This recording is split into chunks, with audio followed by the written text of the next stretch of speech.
Miami Heat trade targets have been revealed, and these are absolutely perfect. I'm here to break down a brand new article that suggests two new trade targets for this Miami Heat organization this offseason that could totally flip out the landscape of this Heat organization going forward. We'll break down all of that on this episode of Heat Digest, so let's not waste any time and get right to it, breaking down the offseason outlook for this Miami Heat team. One that looks a bit different than we're normally accustomed to seeing, as names like Zion Williamson, John Morant, as well as other big name stars have been frequently brought up surrounding this Miami Heat organization. And now two newer names. One name that we're fairly accustomed to seeing and discussing on this channel, as well as a second brand new name. The first one, or actually we'll start with two early Miami Heat NBA targets in 2025 offseason. Excuse me, sorry for that pause. And again, this article was published just a few days ago, where they go on to make a label and mention Kevin Durant as the first name, one that we are accustomed to seeing on this channel. It's one that we've talked about multiple times because, well, Durant is Kevin Durant. We don't have to even mention the resume. If you look at it, it is spectacular. There's no really other way to explain it. He's been in the league for a long time, and for every year, it seems like he has a new accolade to add to under his belt. Now, whether it's being an all-star or scoring champion, an MVP, and a finals MVP, a finals champion, it just shakes down to the fact that Kevin Durant is a problem on the basketball court. And if you were in Miami playing alongside players like Bam Adebayo, as well as Khalil Ware, and even Tyler Hero, that Miami Heat team that we saw last year would look drastically different with Durant on it. And that is without a doubt. Because, again, Durant, despite being older in age, yes, I understand he's, 36, 37 years of age now. And he's only getting older, currently under a $37 million contract. Right, that's per year AAV. It's interesting to think that could Miami want to really go out there and move some mountains in order to get a multiple time scoring champion to come in and help this Miami Heat team be a competitor next season.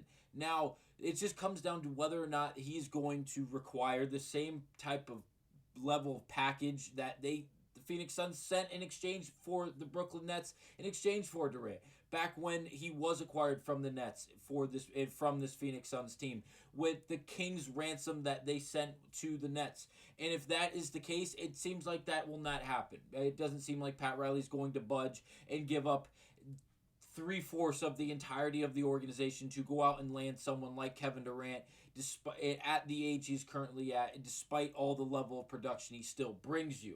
Now, they could go in a different direction, and I will mention for that article that we did highlight earlier, they go on to say there's risk, of course. Durant isn't the long-term solution, still in a league where windows close quickly. Durant may offer the best short-term return, a package centered around Duncan Robinson's expiring contract, a young player like Nikola Jovic, and draft capital might be enough to tempt the Suns.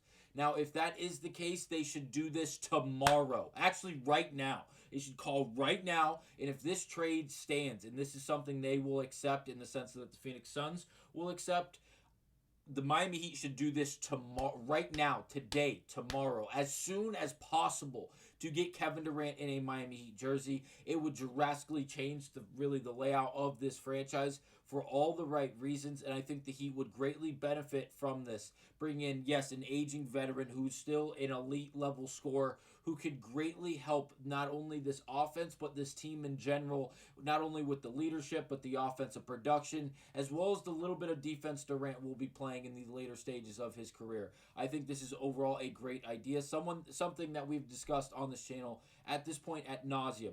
Now, the second name is Donte DiVincenzo. Now, that name has not been brought up surrounding Heat circles, at least up to this point in his career. He has been a great player, whether it be for the Golden State Warriors, the Knicks, now the Timberwolves.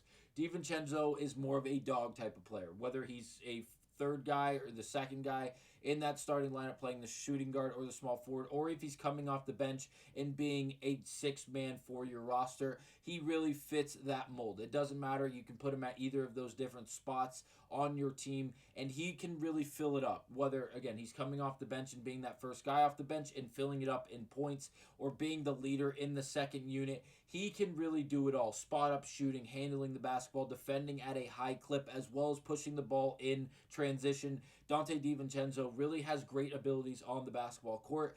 despite not being the biggest player in the world and really having the biggest stature, he still has great ability and really has showcased that not only for the Knicks but now for the Timberwolves deep in the playoff runs.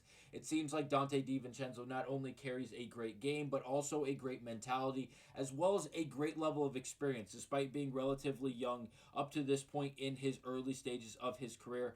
Yeah, it seems like he's been here for a while, but again, a total of what, 8 years at this point. 1, 2, 3, 4, 5, 6, 7, 9 years up to this point for Dante DiVincenzo.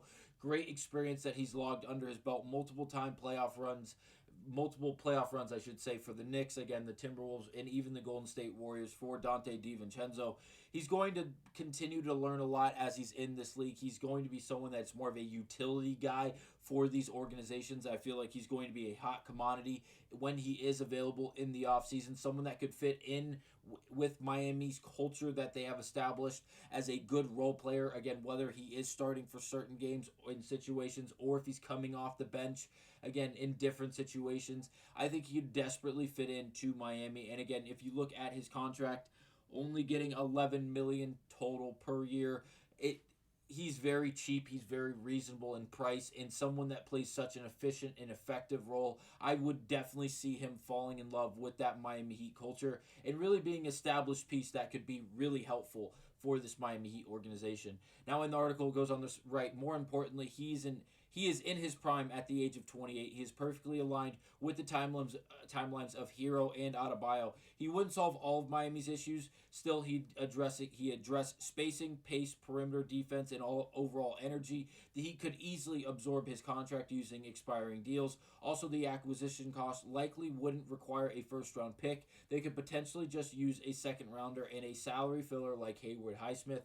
I would say I would try to hold on to Highsmith and move a second-round pick as well as another volume piece, and probably Terry Rozier or other big names that have a decent number on their contract that they could send out in exchange for someone like Dante DiVincenzo. Maybe give up that draft compensation plus someone like Terry Rozier. Maybe give up a little too much just to open up some more space on this roster and still acquire Dante DiVincenzo. I think it would be a great move not only to acquire both of these players, but to really not end there. Yes, go out and acquire Durant, but be ready to do something next year after his contract does expire, after he does hit the age of 38, and be ready to sign players like Devion Mitchell, players like Dante DiVincenzo. These guys who are gritty, not offensive minded, but have the ability to maintain a good enough bag offensively to really give you a threat on the offensive side, but really being defensive minded players that allow their energy to do the majority of their talking on the basketball court.